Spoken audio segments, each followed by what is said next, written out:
Welcome to another round of the Leaders Room with the Iclif Leadership and Governance Center. My name is Rajeev, and the person we have with us today needs no introduction. In many ways, over the years, he's made lives better for the millions of us around the world. Steve Wozniak, welcome to the show. Great to be here. Thank you. Steve, when did you first learn about your love for electronics, and what were some of your early inventions? Yeah, you know what? I was young, and I watched what my father did, and I got a couple little kits for Christmas presents, and I knew that I sort of understood it and liked it. But you know what? If there were other kids around me that liked the same thing, and I think that's what helped inspire me to want to go in that direction. I loved building little things that did strange, unexpected things most of the kids in school couldn't possibly make. And that made me feel proud about myself, and it made me see myself in a light of someday I will be an engineer like my father. I was also very lucky to be very good at math, winning math awards in my schools, math and sciences. And some of your earliest inventions that you're really proud of to this day? Well, I don't know how. When I was 10 years old, I built this incredible, huge machine that would play tic-tac-toe and never lose it all in the game. And more importantly than that, I had a ham radio license at an early age. A lot of young kids get a ham radio license. You can get books, go through the books, learn, study, learn to answer the questions, take a test. You have to get a test to get a license. But more importantly than being a ham radio operator, back then you had to build it yourself. Boxes full of parts and parts and parts. You had to sort them and learn how to read the codes on the parts, and you had to solder them all into this big huge thing called a transmitter and a receiver, and you had to listen to calls and tap out signals. You know, going through those kind of experiences, and I thought, oh my gosh, this is just my favorite thing in the world. I didn't think, oh, I'm going to excel. This is going to take me into a world of electronics, a whole life and a career and a job. I just figured I'd find out how you get there. Great. So would you say that the tic-tac-toe computer game was one of the earliest computer-based games? Absolutely it was. At that point in time, I mean, maybe computers, big, huge mainframes existed and in companies, and maybe some of them had been programmed to play games like tic-tac-toe. It's a pretty simple game, but to build it in hardware, I may have been like the first person ever to do it. And here's what it is. You make a set of rules. The squares in tic-tac-toe, you number them with numbers. 1, 2, 3, 4, 5, 6, 7, 8, 9. And then you play the games on paper and you come up with a rule. If square 1 has an X, and square 3 has an X, and square 2 has nothing, take square 2 and win the game. So you make the list of rules that's the best way to play. Every one of those rules, you put little wires. One wire stands for square 1 is an X, another wire stands for square 3 is an X, another wire stands for square 2 is nothing. You put them into this little circuit that makes the decision. And I learned how to do it. So every one of the rules of tic-tac-toe became a small little circuit. I'm so thankful that my father taught me how to make that. Wow, so you actually humanized the computer. Well, this was not very human. This was kind of like a big board of wood with nails pounded in and all these little parts soldered onto the nails and lights that would glow to tell you where the computer moved. It was not software. It was not like modern computers at all. But yes, the learning that I got from that was how to make decision-making circuits. Later on in life, I made a larger project that took a whole bunch of little decision-making circuits that added ones and zeros and subtracted ones and zeros the way computers do. So that was arithmetic. That was getting closer to a full computer. Got it. Let's move on to the early days of Apple. What would you say was the driving force behind you designing the Apple I computer and the Apple II computer? Why did you and Steve Jobs want to do this?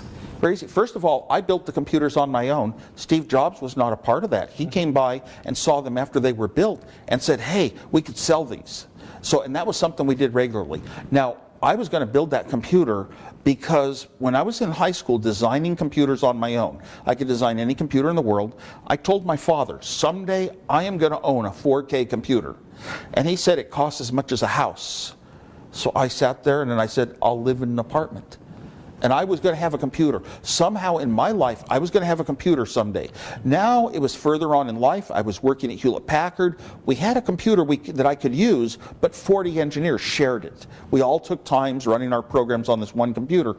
And I was down at the club, and all the parts, the prices of this part and the prices of that part, and the fact that you can send signals to a television set, a lot of things I had done before in my life and built up to, and a lot of things that I was really aware of and conscious of, I saw the formula to build an affordable computer that was useful. Useful meaning you could sit down and type in a program that played tic-tac-toe, or a program that solved some numbers, or a program, that solved other puzzles. You could actually write your own programs. And yeah, that was it. And I saw the formula in my head. And it was a very short time to actually design it, to build it.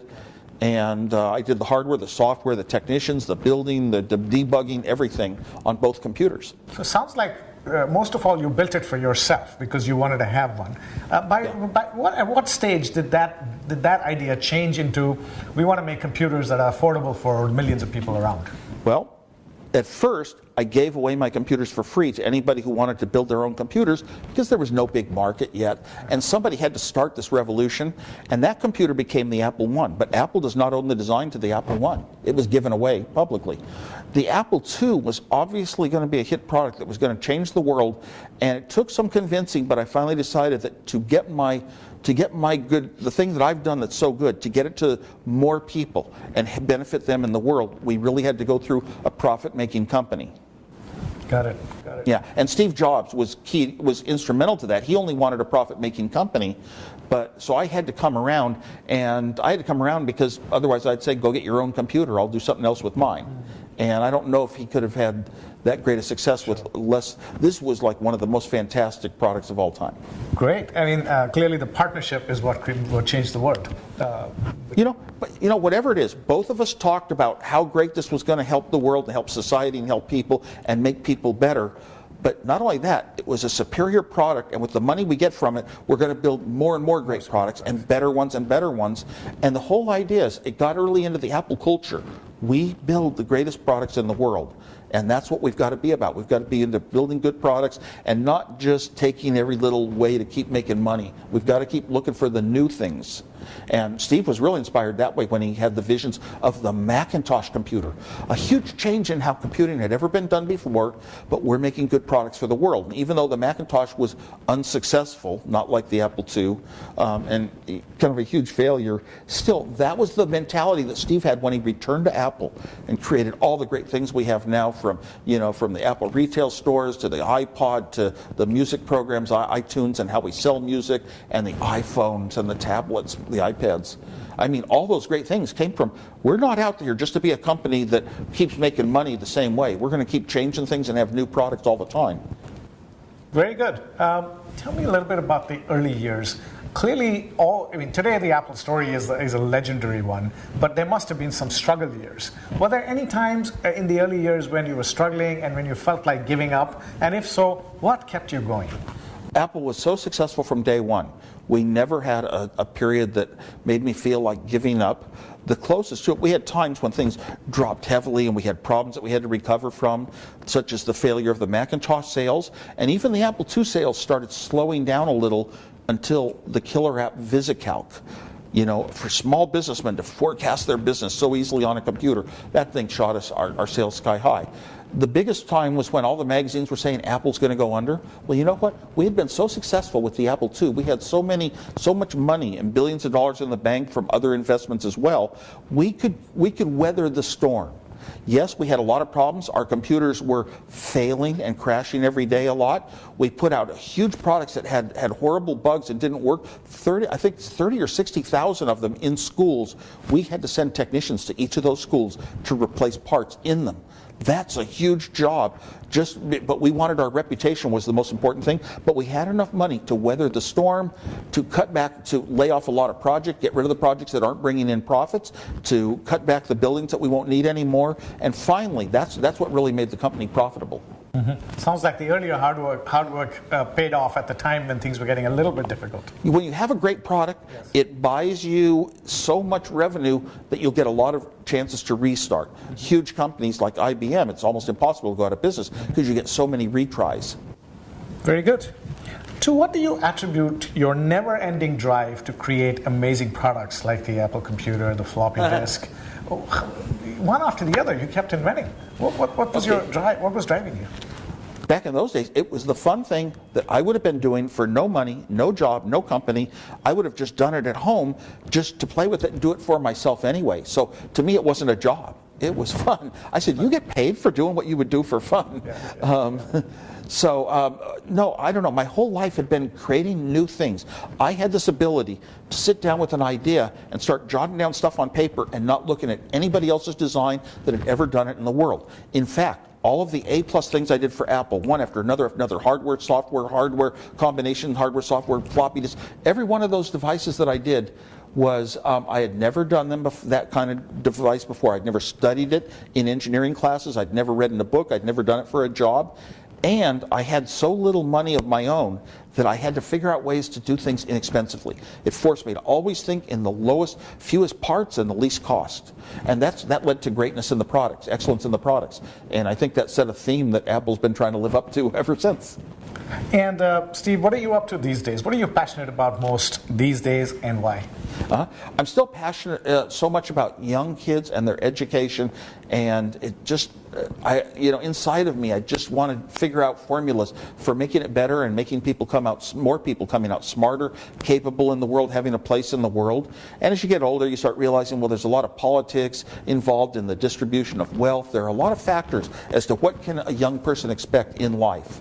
And that bothers me, and yet I'm not smarter than anybody else over the last 1,000 years to come up with new formulas that are going to change it. So I'm hoping that computers somehow change it. They haven't changed things much yet as far as what people have, how happy they are, how much they learn in school, but how smart they come out of school, I should say. But there's a chance that the computers could cause the schools to eventually be redone a whole different way, to whereby every student has one teacher, and the teacher acts like a human, but it's really a machine. But it's somebody that the student can really love and follow and go. Then we can really change education and have students all going in the subjects they want to go in. One student might be very interested in history. One might be interested in European history. One might be interested in mathematics and maybe maybe DNA or something. They could study as much as they want, as fast as they want, or as slow as they need to in certain subjects. But they don't have to study the same things as everyone else. We're getting closer and closer to that day. It's possible online right now, but you need some kind of a human touch, and the computer has to become a little more human for that to happen. I'm suggesting that because it hasn't existed before, so nobody in the past could have come up with that idea. As far as technology, I am hoping that technology makes life easier, more pleasant, more fun, and I hope that it never supplants the human brain, though.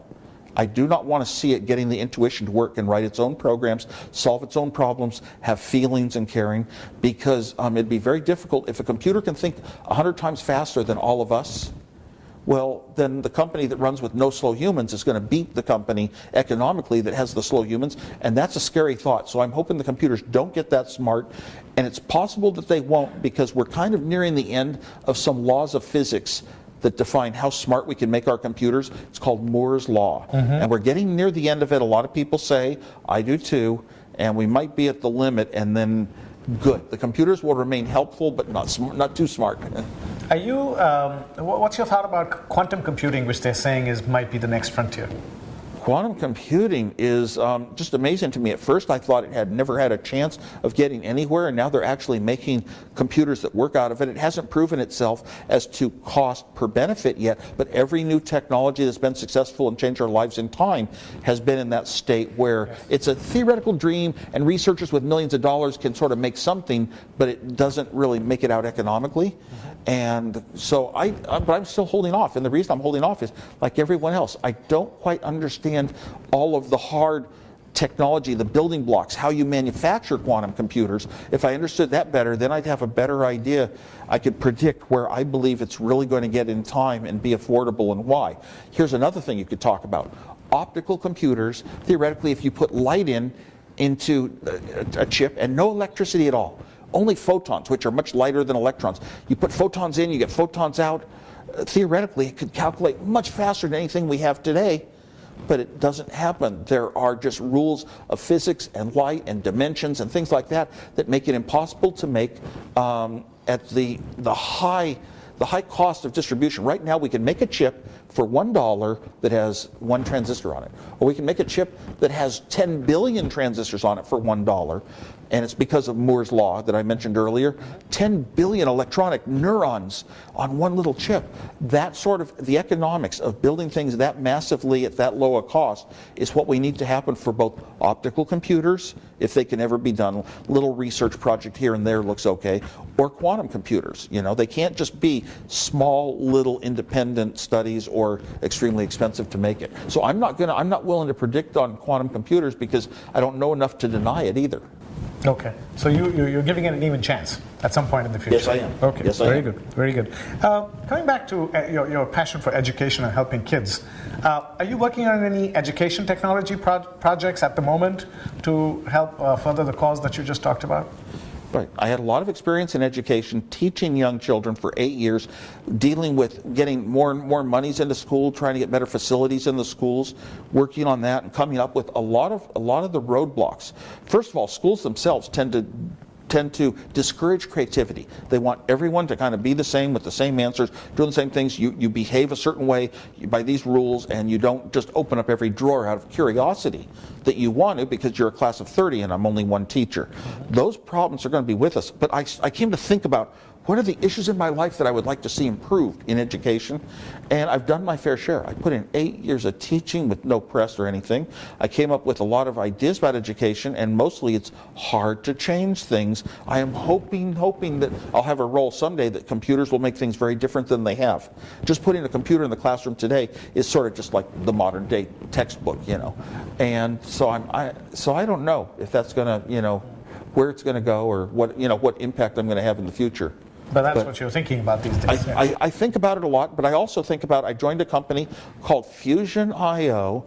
They're replacing big old mechanical hard disks with nice, simple chips of tiny, light electrons that are tons faster than the old days, you know. And this company started up, but they came up with an idea. Everyone else was going one way to the right, and they had a whole idea that went to the left and did it a different approach that turns out to be more cost-effective, faster, higher performance, easier to modify, easier to improve. Every benefit in the world. And I joined that company because they designed the way I used to design things. They went public, they had an IPO, they were extremely successful. They finally got bought by SanDisk recently. And in that company, I was contributing ideas from my old background at Hewlett-Packard of how to make chips, how to control your advantages in the market by how you make the chips, and ideas on how to possibly extend the lifetime of the chips to make the products better. So I was contributing some engineering thinking, but not real engineering. Okay, very good. Well, thank you for that. Last question, Steve.